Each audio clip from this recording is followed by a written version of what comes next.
Welcome to this explainer. Today, we're diving into a profoundly intimate story. We're looking at the invisible weight of cultural expectations, and honestly, the radical, life-altering power of just instilling belief in someone else. It's really a story about how the words we hear growing up shape the reality we end up living. And as you'll see, it shows how just one single person deciding to rewrite the script can completely change the trajectory of a life. So let's just jump right in. No, we're going to start by confronting a really common assumption.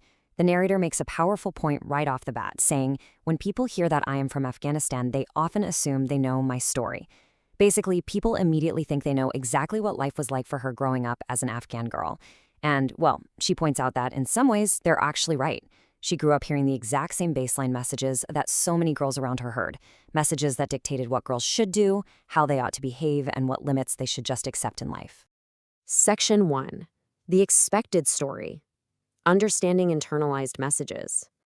To really grasp this story, we first have to understand the super heavy cultural baseline the narrator was born into. Here's the thing.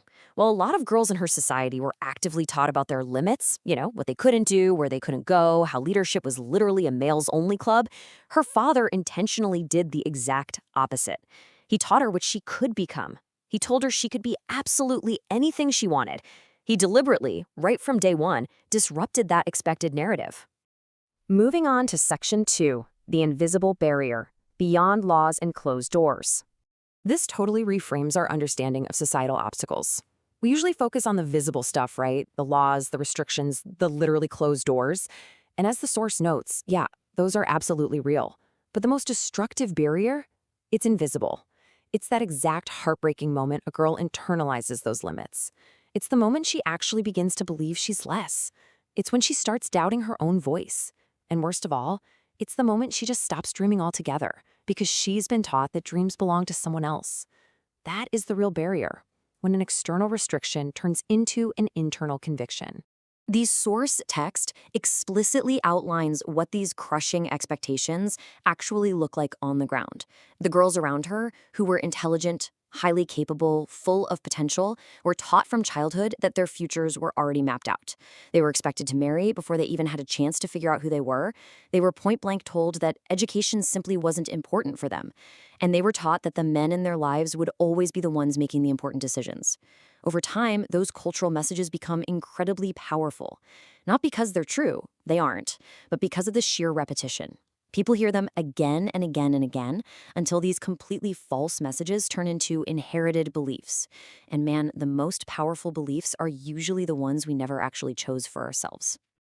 Okay, Section 3. A father's different story. Choosing conscience over culture. There is nothing in this world you cannot do because you were a girl. Wow. This right here was the catalyst.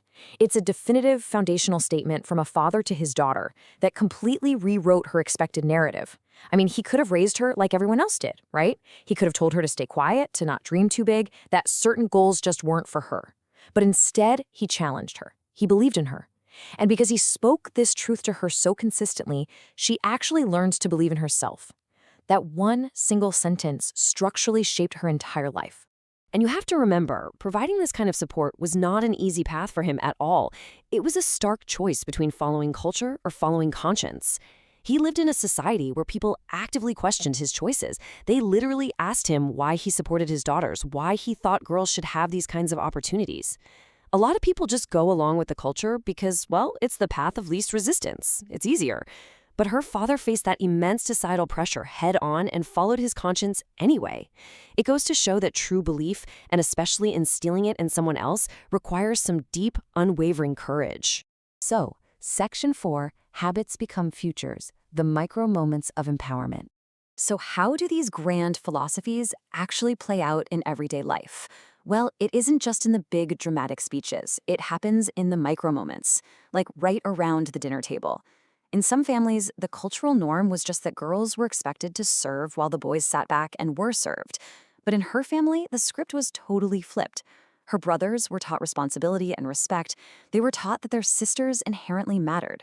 Her dad didn't just give his daughters lip service about being equal, he actually modeled it in the daily routines of the household.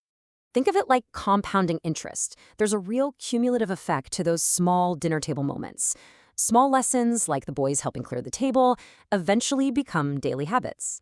Then, those habits solidify into core beliefs about worth and equality. And ultimately, those beliefs dictate futures. It's amazing how it transforms simple, everyday lessons into a completely altered life trajectory. And where did that all lead?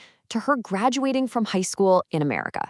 Now, from the outside looking in, a milestone like this might just look like a simple personal achievement. But as the explainer highlights, it's actually the visible manifestation of a deeply invisible foundation, one that was carefully built brick by brick years prior by her father. Section 5, the power of belief, changing the trajectory. The big takeaway here is the sheer, almost mechanical power of belief. The narrator distills the absolute greatest gift you could ever give a girl down to 3 undeniable pillars. This foundation was built by someone who taught her that her voice mattered, that her dreams mattered, and most importantly, that her gender did not determine her worth. This right here, this is the bedrock of self-actualization. You see, belief acts as an absolute engine. It creates a very specific chain reaction. When a girl truly believes in herself, she begins to imagine possibilities that were completely invisible to her before. And when she starts imagining those possibilities, she naturally begins to pursue them.